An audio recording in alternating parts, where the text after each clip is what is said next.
you guys enjoy your whatever that is. All right. Test. Test. Test. What do you call it again?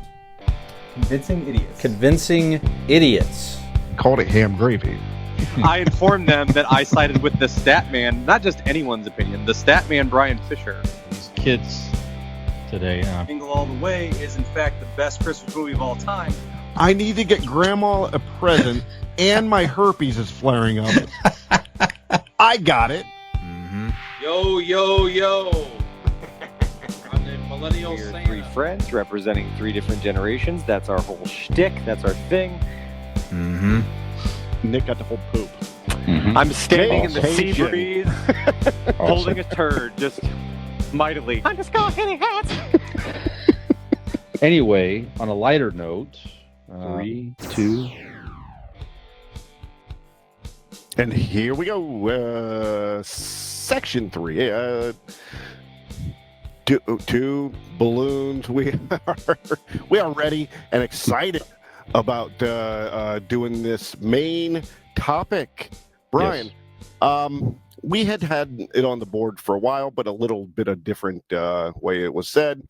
Mm-hmm. But I like the idea of what were some of the characters. And I expanded a little bit, but what are some of the characters or TV shows, movies that you didn't quite like or understand or just you're blah, whatever about it when you were younger, but then as you got older, you learned to respect or even like. Mm-hmm. Sure. See, and I expanded. I think we weren't exactly on the same page on this, but I think it's still going to work. Yeah. I have a couple shows and movies also listed for me. Sure. And I'm sure once we go along this, I think you'll probably have some that pop into your head, because there's there's two here that I think are going to jog your memory for some other things. Let's just say Sure. that. Towards Why don't you start then, sir? Why don't you kick it off? I'm going to start with characters. Okay. To me, this was a character. I love the show. It was one of my favorite shows in the world. And get ready to drink because the show is going to be mentioned. Dan Fielding from Night Court. Mm-hmm. He was the sleazy prosecutor, womanizer. As a kid, he playing the role of the bad guy. He's the heel, and so as a kid, I saw him as that. I just saw him as this. I'm like, oh, I just don't like him. And in my head, I'm like, oh, I don't like the actor. And as you get older, you realize, and you go back and rewatch, or even watch the reboot of it, that not only is he a great character, but he's the funniest fucking person on the show. Mm-hmm. He's the best actor on the show, hands down. Sure. Yes.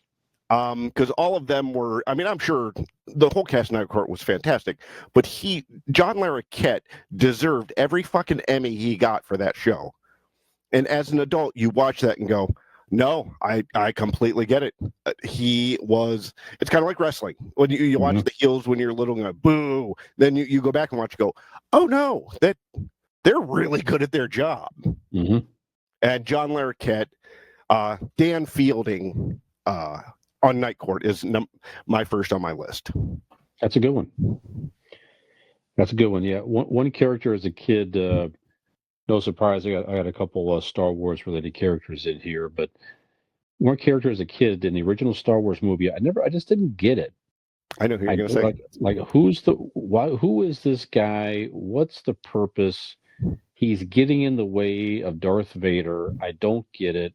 Grand Moff Tarkin as a kid, I'm like, good like one. It was just kind of a strange who I was thinking of character, and you go back and as you watch Star Wars, how many times since then you grow up, it's like, and I've watched other movies with the great Peter Cushing, the actor who played that role in his later years, but when you really appreciate the fact, like I went through a stint last year, Dean, where I watched all the Christopher Lee vampire Dracula movies. I've never seen them. ever. And I'm just like, last Halloween season, I'm like, I'm going to work through these. And of course, more than one. You know, Peter Cushing is in there as Van Helsing and everything, which is just so good. Sure. You know, and it just, you appreciate the fact that it was just a highly established actor making, you know, playing a small role in that movie, and you just watch him act in that role, and he's got the whole swift stroke and all this stuff. He's just like, you know, every line is just like so precise. Like, and because boom. the Empire was kind of based off Nazis, right? I mean, that Sure. he Yeah. played that European, because they weren't Nazis, they were the imperial force, but he had that gravitas Yes. to play that European evil general, we'll say, Yes, and that's just right. perfectly. Yeah. He But keep going. what's the dude's name? The German dude. He's in Inglourious Christoph Basterds. Waltz. Yes, he's like, if you did he's that like level, right? Yeah, Like, you haven't seen an actor with that level. Sure. And like, he's that like reincarnation of Peter Cushing. It's amazing. Yeah. Yep. So as a kid, didn't get it, but as I grew up and watched the movie several times, again, it's a character that I appreciate and now like. Very Gen X Brian here from the Convincing Idiots podcast. If you're enjoying our show, tell a friend. And if you're not, well, tell two enemies.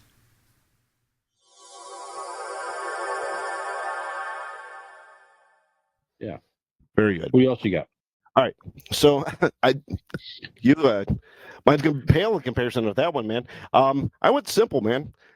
As a little kid, you see Big Bird, you see Cookie Monster eating cookies. You see the lovable the Snuffleupagus even. That's right. When Oscar the Grouch came out of that trash can, I did not like him. I didn't. He was mean to people, and as a little kid, you're taught not to be mean to people, and he was mean to people, and he looked like he smelled, and he sat in a trash can. As an adult, I watch it and go, "Oh shit, he was the only correct one on that show." He didn't want anything to do with anybody. He just wanted to sit there in his own shit and deal with his life on his own.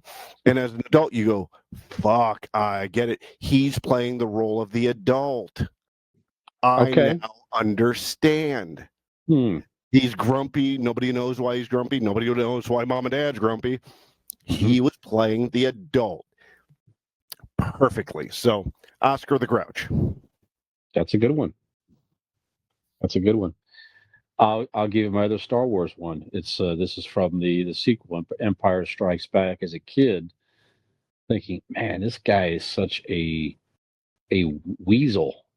What a traitor! How can you possibly let Han Solo get turned over to the Empire? I don't get it. Lando Calrissian, right? You know, played by the great Billy D. Williams.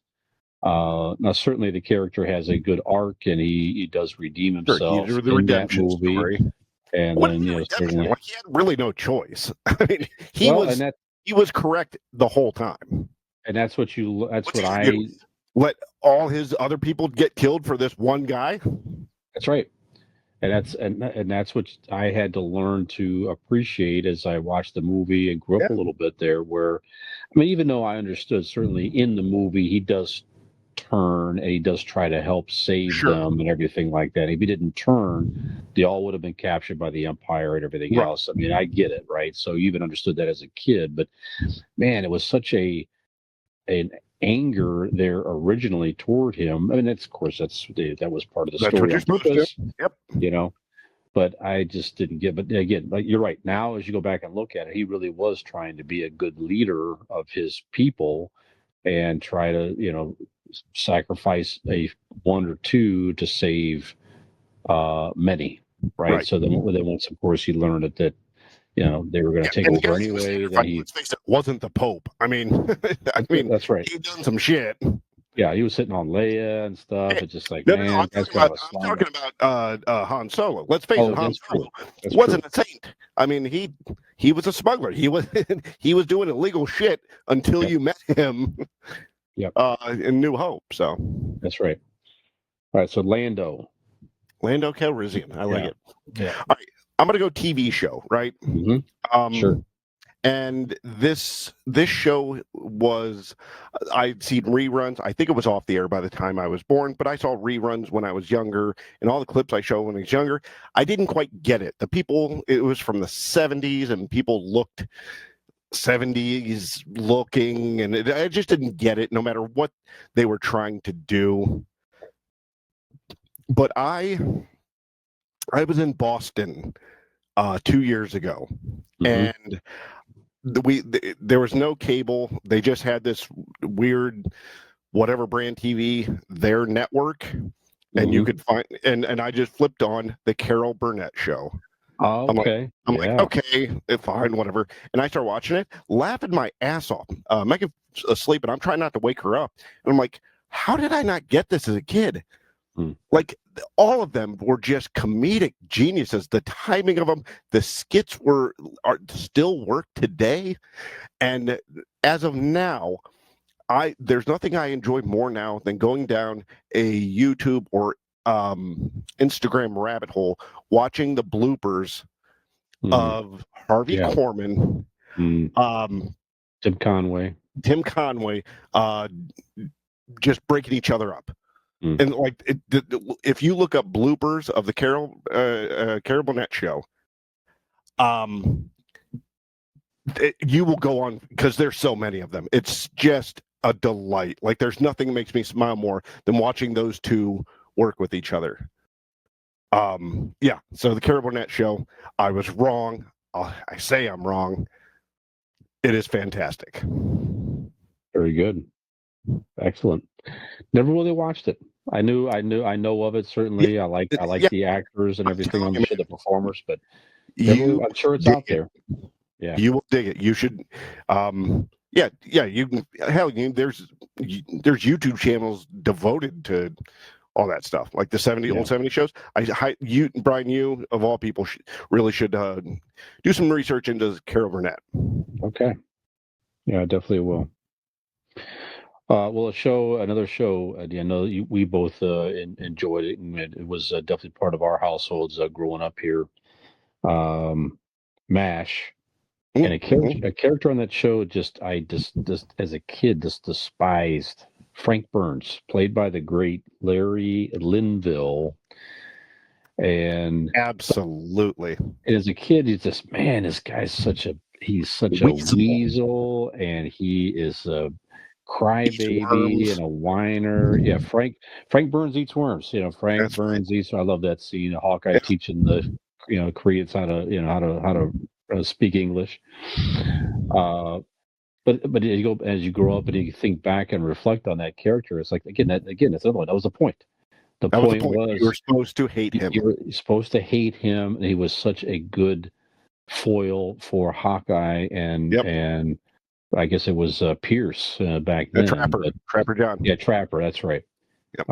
But just so good, man. Larry Linville, it's one of the best acted characters on any sitcom, of probably of all time. Yeah, I can't recall how many seasons he lasted. Now, certainly he wound up leaving the show, and they brought the Charles character on, which was also very good.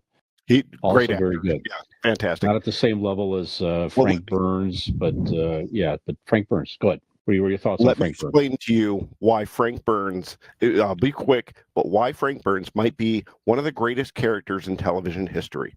Mm-hmm. It is simply this: he did not change.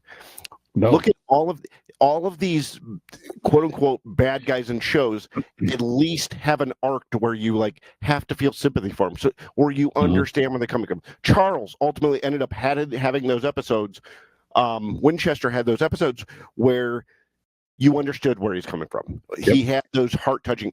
Not only did Frank Burns go through his entire stint in MASH and not get redeemed, but Mhm. his reason for leaving, he actually ended up getting promoted to where he shouldn't have. Like, you know what I mean? Like, he ended up being the bad guy, just better, off Mhm. screen. So Mhm. to me, didn't get a sympathy arc, and I love it.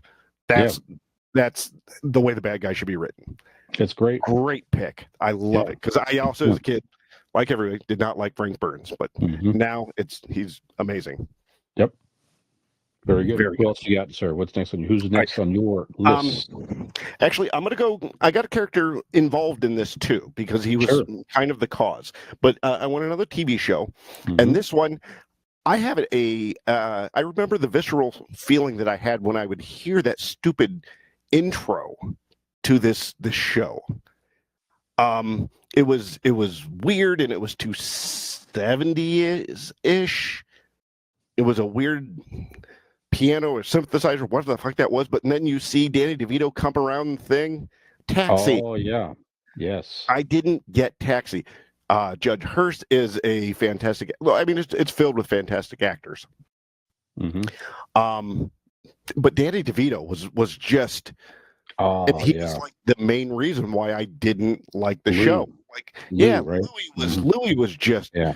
again, as a kid, you're taught to be nice and respectful, and he was just mean and gross, and he looked weird. He was the size of a child, but he was a man, and you didn't get it as a kid. Again, now Danny DeVito is if we're doing a top 10, he might be in my top 10 favorite actors. He is a national treasure. The whole cast. Andy Kaufman, one of my comedic heroes, playing Laka. Laka was like, I didn't get that character when I was little. I was like, well, I know that, like, I can tell that this is like a made up. He's doing a thing, like a bit, but like, I didn't understand it. And now looking back, watching it, still the song still sucks when in the beginning of the show. That wah, it's awful. I have that reaction still, but when it starts, the whole show, top to bottom, all the actors are superb, and Danny DeVito is a national treasure, even on that show. Mm-hmm. Taxi and Danny DeVito is next on my list. No, that's good. That's a good one. That's a good one. Yeah, you're right. As a kid, it was like a little above our head, humor-wise. Just there were some funny physical bits and different things, but you're right. You have to be a little bit older. It's definitely an adult show. It's an adult comedy show for sure. It sure is. Man, I haven't watched that in a long time, but yeah, I watched it the other day, and I flipped it on. Yeah. Christopher Lloyd as Reverend Jim, and Mary Lou Henner, and Judd Hirsch. God, just a lot of Tony Danza. You could sit there and watch it just for Christopher Lloyd in that show. Yeah, like the performance that he does, knowing like the actor that he is, that like knowing that like he was probably Broadway fucking trained, and like he's doing this weird Nixon hippie thing. Dude, it's brilliant. I'm telling you, pull that one up too. After you're done with Carol Burnett, go watch a little bit of Taxi. You'll enjoy that. I will do that. Very good. I got a couple from movies here. So these were I guess more semi-adult type movies, but I was younger watching them for the first time. But one movie I've talked about several times on this podcast. It was on cable back in the early '80s. Watched it a ton myself with astrophysicist Tim when he lived across the street from me. We watched it every chance we had on cable. It came on, we watched it. Didn't matter where it picked up here. But from the movie Caddyshack, Judge Smales. So as a kid, Judge Smales was like, again, another one. Man, the guy's such a snob and despicable and mean and everything else here. But as you grow up and you watch the movie, again, not unlike a Frank Burns type character, Ted Knight just that's the point. The point it was that it depicted perfectly that snob and snootiness that they wanted him to represent in that movies. And Ted Knight just so goddamn good in that anyways in anything he did, but in that movie just so good, so straight. Played it so straight and angry. It was funny, and just a Right. great counterpart And it's to fun. all the characters. Just so It's fun good. to go back and watch like Frank Burns or Judge Mails and Yeah. watch those actors act fucking circles around this cast. Like as a kid, you Yeah. don't really grasp and get that concept. As an adult, you watch it and go, "Fuck, he's blowing them off the page. How are they even keeping up?" Like, Yeah. like they're acting their ass off, especially Yeah. comedically acting. That's the Yes. fucking the hardest. Yes, absolutely. Comedic acting, the facial expression, is the whole Yeah. physical comedy. Yeah, just so good. One of my favorite to this day. Right now, Judge Smale is probably top to bottom is my favorite character in that movie when I go watch it now, just because of Oh, how sure. good that character is. Yeah, So, absolutely. Yeah. Absolutely. What else you got, sir? You know what? I went very broad in this next one, Mhm. and you'll understand why. I don't know about what they did when you were in school, but in the mid to late 80s, early 90s, when you had a shorter day or they didn't have anything they're teaching, they bring the fucking cart in to watch a movie, Sure. and I'll be damned if they didn't show a musical every time, whether it be I had some of these written down, like Oklahoma, West Side Story, Sound of Music. They would, because they were safe. They knew they weren't going to be offensive. They weren't going to be anything bad in them. They didn't, as long as there was something in the dark while the kids slept and whispered to each other, and the teachers didn't have to do shit.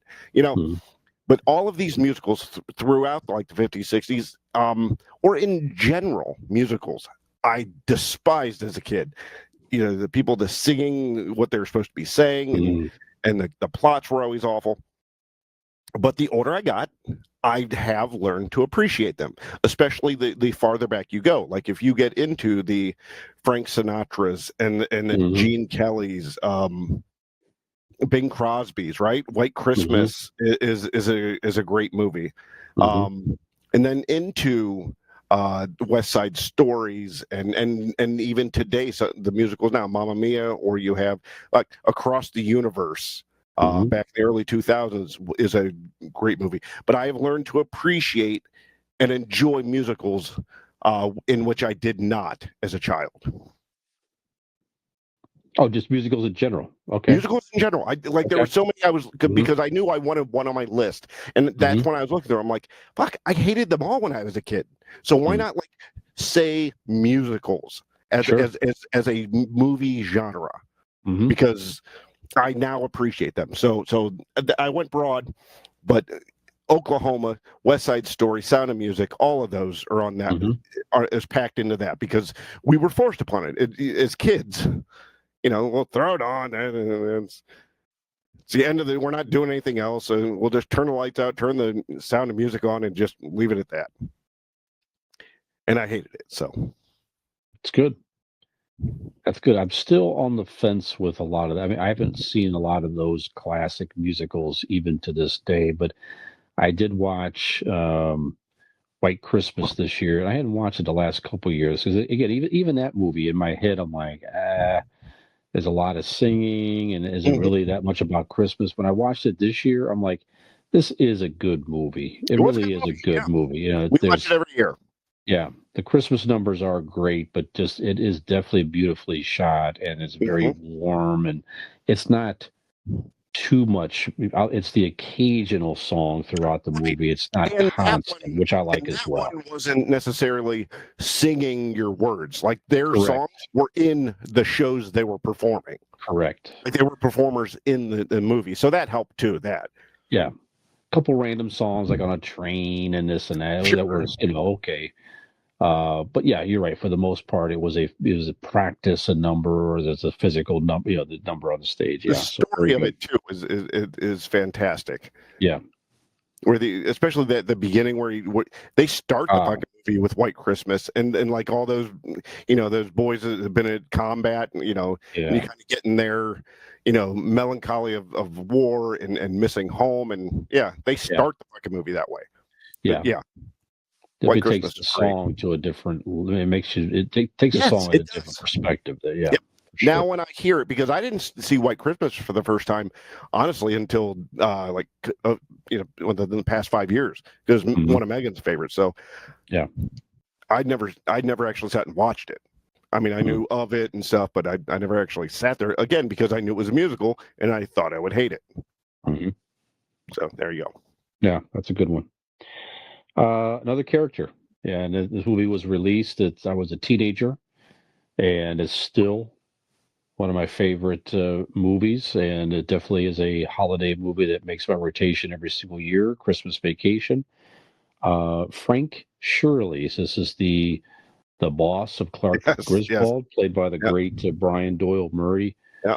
When I first in the first number of years watching that movie, it's just, man, what a dislikable Right. boss and character, and and then the more you watch that movie, and you just appreciate, first of all, how funny Brian Doyle Murray is Sure. in that role. That scene when I mentioned it, I know recently on the recent episode, but that whole scene when he's first introduced and he has all the guys following him into the boardroom, and that interaction, the awkward interaction with Clark, and just how furious he is at getting the names wrong constantly and this and that is just so good. But not only is he a very funny character, but he's kidnapped, Mm-hmm. and he appreciates and respects the fact that somebody Right. called him out on a bad decision, that he doesn't throw the whole family in jail, which he could have, very easily. As he should have. I mean, Yeah, well, not the sure. whole family. I mean, in reality, the family, I mean, they would have been detained and there would have been a whole deal, but like Eddie was the one going to jail. I don't care if we're doing reality here. Sure. But they called me out, and then he gives them his bonus and plus Right. some. It's just like, and he turned out to be a pretty respectable guy at the end of the day. The Right. fact that he, got called out on something, and he changed his tone, and he's probably going to go back in there and be a better leader and everything else. I'm just like, this actually is a very good character arc for that guy in this movie, and it's just brilliantly done. So, see, Brian Doyle Murray Shirley is one of those actors that is so great in all the little stuff that he does. I actually this year watched again, and I actually forgot that he was Bill Murray's father in Scrooged. That's right. Yeah. When he goes back in time and sees, that's 10 pounds of veal. Yeah. Brian He was Doyle he was the Caddyshack, the guy that ran the Caddyshack and everything in Caddyshack, the Bill Murray and all that stuff. Yeah, just everything he's done. It's not a huge role typically, but very good. We probably done that category in the past, but like character actors. We'll have to revisit that. If not, we'll have to come back to that one. Because he's on the Mount Rushmore of character actors. You'd have to see, right? He's up there for sure. Any others, sir? I have one more. Mm-hmm. And this one is very special to me because when you're a kid, at least this is the way I saw it. When I was a kid, just like musicals, you see black and white movies and you go, oh, it's old and stuffy and the marble acting and the Peter Cushing acting. You know what I mean? That's what you think of when you're a child. And this motherfucker was on like clockwork once a year, and it was, and the concept was weird to me. They tried to redo it for everything, but It's a Wonderful Life. Yes. The movie itself was, to me, stuffy and weird, and it's old people's favorite movie, right? That's what I thought. Sure. Old people's favorite movie. So you'd see it on in the background all the time, like you watch, this part and that part. But then the older I got, I would sit down.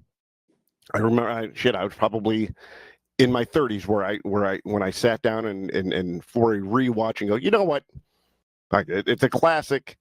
I know I've seen it, quote unquote, seen it, but I've never actually sat and like watched it. And after it is, if we do, and I'm sure we have done this, but our favorite movies of all time, that is in my top 5. It being a Christmas movie doesn't matter. It's not to me. It is it's half Christmas movie, half regular movie. Yeah, It's a Wonderful Life is one of my favorite films of all time, and it started as a kid just being a stuffy movie that old people liked. Yeah. Now I get it. The older I am, it's a wonderful movie. It's a Wonderful Life. Yeah, great choice. Great choice. The last one I had was another character as a kid. And it's the same. It's a similar theme, I guess. Where as a kid, you view a character as like a just mean and stuffy or whatever, and it fits a similar theme as Frank Burns and Judge Smales and Frank Shirley. I have Mr. Hand from the movie Fast Times at Ridgemont High, which I first saw as a teenager. So this was the teacher who was like Spicoli's nemesis. My name is Mr. Hand. He was always lecturing Spicoli and everything else, and taking up his time and all that. And you go back and you watch that movie over the years, it's just a teacher basically just trying to do his job. Right. and these piece of shit kids. Yep. But took it upon himself. Just being a pain in the ass. That's right. Took it upon himself to spend extra time with this kid who definitely needed some extra guidance, to a point where he showed up at his house and to make him make up some of the wasteful time that he wasted in his classroom. Right. He was being a good teacher. Like now you'd make that movie and go, "Oh, look at this thoughtful teacher, wanting to help troubled students." Yep, exactly. Then he was played as the buffoon. Yep. So actually very intelligent, kind, good, like you say, great teacher at the end of the day is what you learn about Mr. Hand. See, I don't like that's a lot of my problem about movies from the 1980s is that they gave children so much they made them the heroes of all these movies. That's what the 80s was. It was just teenagers and kids being the good guys. And then if you go back, like the Goonies, those piece of shit kids had no business running amok. The good-natured businessmen come in and fairly bought out and paid fairly for these houses, and these kids are going to come in and wreck this business deal. Sacks of shit. Mm-hmm. Yep, that's my generation. That's our generation, man. That's right. Your generation loved kids way too much. We were rebellious, and you had the Goonies and Michael Jackson. Yeah, that's right. Yeah, we had to fight for rock. Yeah, you had to fight for our right to party. That's right. You had to fight for everything. Yeah. That's the main ones I had, man. Me too. Any other ones? Nope. That's it. I'll mention one more just in general, very broad one. Like you mentioned, music goes. I'll just throw this out there. Westerns. Westerns for me, my dad used to always watch Westerns, and as a kid, never got it. It just, dirty, what's happening, whatever. As I grew up and Westerns has now become one of my favorite genres of film. Sure. You give me a good Western. John Wayne. Yeah. Some of those old John Wayne's just classic. The Clint Eastwood Man with No Name films. Right. Of course, both you and I both enjoy Tombstone, one of our favorite movies in general. Yep, it would be in my top 5. Yeah. So just if sometimes I'm just I don't know what to watch, I can look up Westerns, find something, and it's going to be pretty good. Absolutely. Pretty good. So if anything, it's like golf. You know that you could turn it on in the background. It's it's going to be not offensive. You could do what you're doing. You could take a nap if you wanted to. Like, it's comfort food. That's right. That's right. Love me a good Western. Sure. Absolutely. And one thing, it's sort of like a comfort food in a way, a comfort in excitement, comfort in reliability, comfort and a good ride, Dean, is a good old electric bike from our friends at RPM Bike Shop. So you can find them located in wonderful Carrollton, Ohio. You can find them out there on Facebook, online. You can also give them a call at 330-808-7792. You liked them as a kid. You still like them as an adult. Keep enjoying them. Get yourself a good electric bike from our friends at RPM Go Bike right down the street. Shop. Brian, you go right down the street on an RPM bike. People are going to look at you like Hawkeye. They ain't going to look at you like Frank Burns. That's right. They're going to look at you as the main character, the cool one, the funny one. You're going to be the one everybody loves. You ain't That's going right. to eat worms. So go get yourself a bike, That's an right. electric bike from RPM Bike Shop. Very good. Excellent. You know, a question that you posed a couple of weeks ago, we haven't done it the last couple episodes because, frankly, we keep forgetting. But you posed a question to you. What did we learn today? Ooh, what did we learn? Okay. We should have mentioned this earlier, so I could have thought of it as we were going. I just thought of it just now. That's good. No. I love this. What did we learn? We learned that sometimes drinking makes people fall down. I know that. Yeah. That's true. What I learned that that sometimes funny things don't win awards, or sometimes non-funny things win awards for funny awards.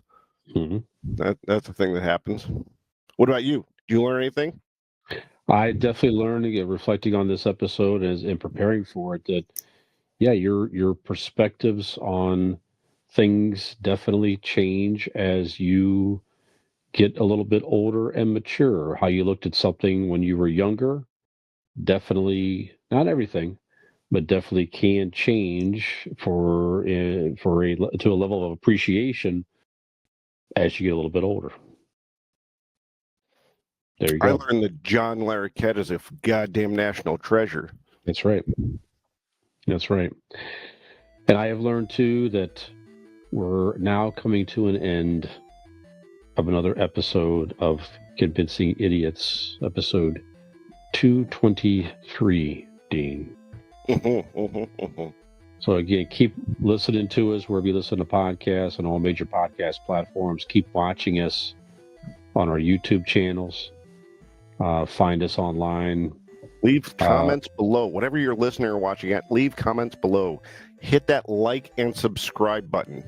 Hit it. Don't hit it twice because it might unsubscribe you. Fucking hit it once. Give us a like. Give us a subscribe.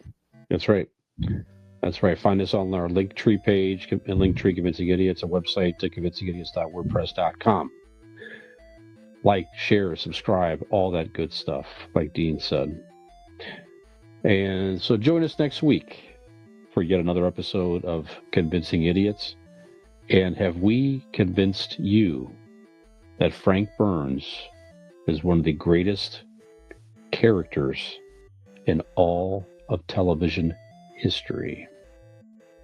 Frank Burns eats worms. Hey, did you like that video?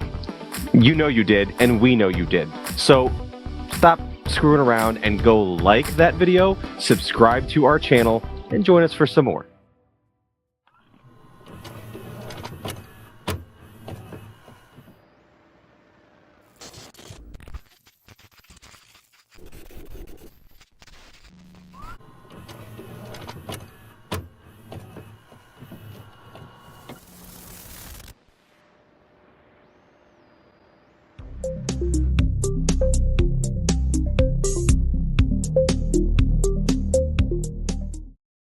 Ham gravy.